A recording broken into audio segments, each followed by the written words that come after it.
Hey, ladies. It is day 7 of 10 days of pause. I am so happy that you're still here hanging in with me for these 10 days. This is an accomplishment. It really is.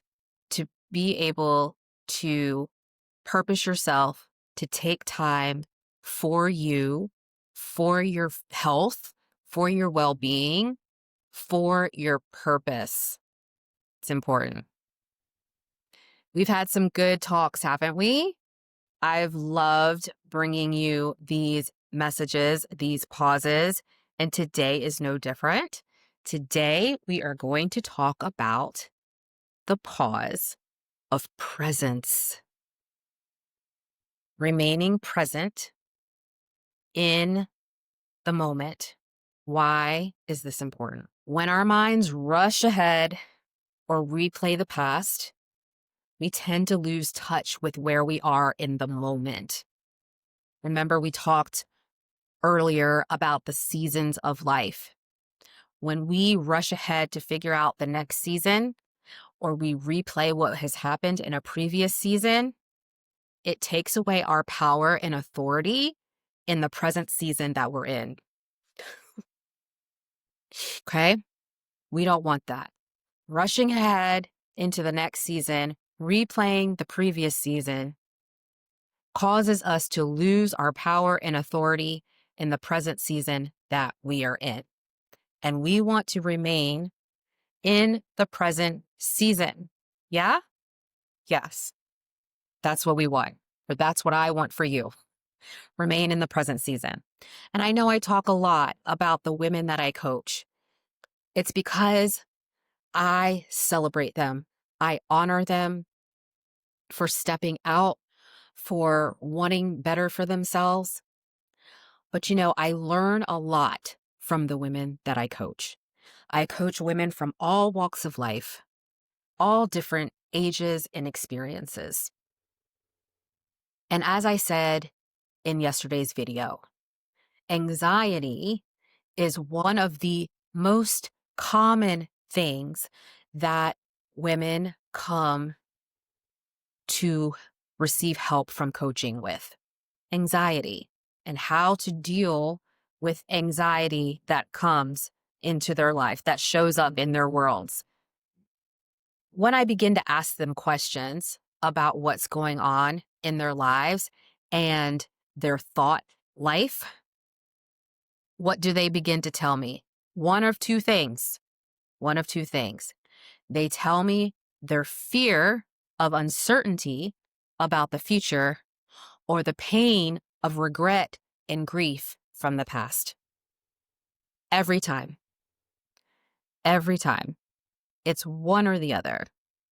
And so I want to encourage us today that if we find ourselves fearful about the future, regretful, and in grief about the past, that we would set the intention that we are going to remain present in this moment, in this season. And we're going to do what we asked God for on day 5.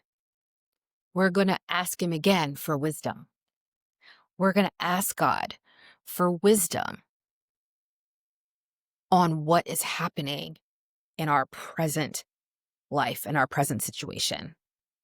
Now, there are so many things that I could tell you to turn to ease anxiety in your life.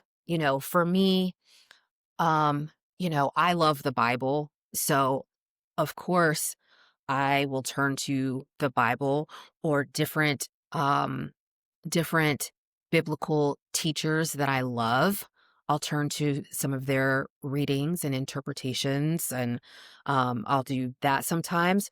Sometimes I'll turn to music, listening to music and playing. I like to sit at the keyboard, and that can kind of ease my anxiety sometimes.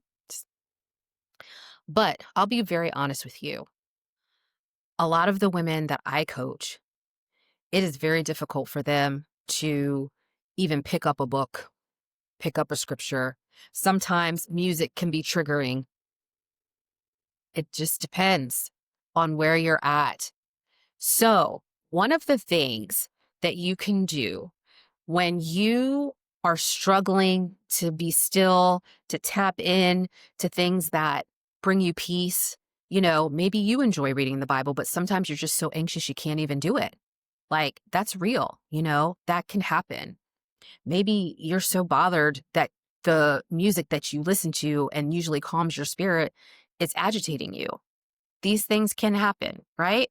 So, one of the things that you can do when you're having trouble being present in the moment because your mind is racing all over the place, tap into your five senses. God gave us our five senses. And to me, our senses are a pathway into peace and presence. When you are still enough to pay attention to your senses, how often do we do that? Not very often, I would say.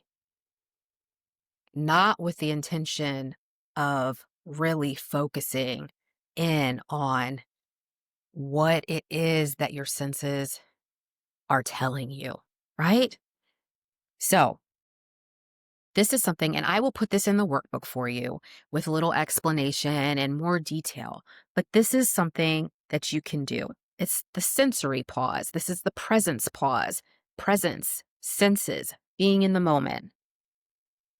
Number one, I want you to just take a moment right now, wherever you are, and notice five things with your eyes. What can you see around you with five things? And just kind of take note of them, maybe say them out loud. For me, I see my microphone right here. I see the brick wall. I see the grass. I see the blue sky. I see my bright yellow yoga mat. I see the beautiful trees. Okay. Next, four things that you can touch. Okay. Touch my phone. Smooth. I can touch this little flower in front of me. Touch this bench and feel the texture. It's kind of rough. And I can touch my fuzzy socks. Okay. Three things that you can hear. I hear the cars driving by. I hear someone's stereo system. I can hear a bird. Two things you can smell. I smell, it's like wet grass. I can faintly smell cigarette smoke or cigar smoke of some sort. Maybe someone had one in the car driving by. One thing you can taste. I can taste the lips, the lip stuff that I put on. I can taste that. I know that may seem like, why? Why are we doing that? There's a couple reasons. One, it takes your focus. You have to shift your focus to do that, right? You have to shift your focus if you're going to do that. I typically suggest after you get past the things that you see, you close your eyes. It helps me to become even more centered when I close my eyes. But it slows things down. It replaces your anxious thoughts with figuring out what's going on right here in these five senses. And why is that something that's important? Guys, we are so overstimulated that sometimes the things that, like I said, the things that normally allow us to slow down, relax, connect with God, sometimes we can't even tap into them. Using your five senses to remain centered and slow down your thoughts, allows you to get to the place where you can actually hear what God is speaking to you. You can actually hear the little heart nudges that you might have. It raises your level of awareness of what you really might need in any given moment. So I would love for you to consider implementing the pause of presence into your life, using the 5 senses that God gave you as a pathway into more peace and more presence. Okay? It's a pathway. It's not just we're doing these 5 senses and then that's it. Although it is helpful if that is it. Honestly, it really is helpful because God created us in this manner. Like everything about us works together. Spirit, mind, and body, all connected. All connected. So if that's all you do or all you're able to do in a moment, that's great. But on a regular basis, if you experience that you cannot get centered, settled in the present moment to be able to, take a strategic pause, try this first. Try sitting in this grounding practice first, and then move into whatever else you need to move into. Maybe then you'll be able to read something that is encouraging to you if you aren't able to do that in the moment. Maybe then you'll be able to think about the strategy that you want to use to shift things up in your life. Presence, senses. I want you to consider these 3 questions. When you're able to get through the senses and you're settled and feeling more centered, what do I need in my spirit? What do I need in my mind? What do I need in my body? And pause long enough to receive the answer. Okay? That is the presence pause. Being in the moment, being aware of what it is that's going on with you and what you actually need. And being willing to give yourself what you need when you receive the answer.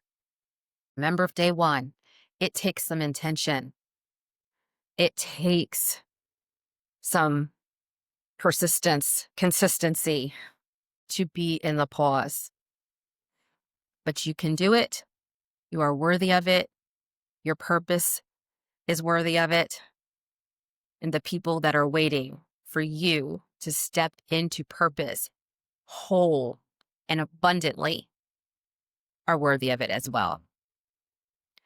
I'll see you tomorrow for day 8.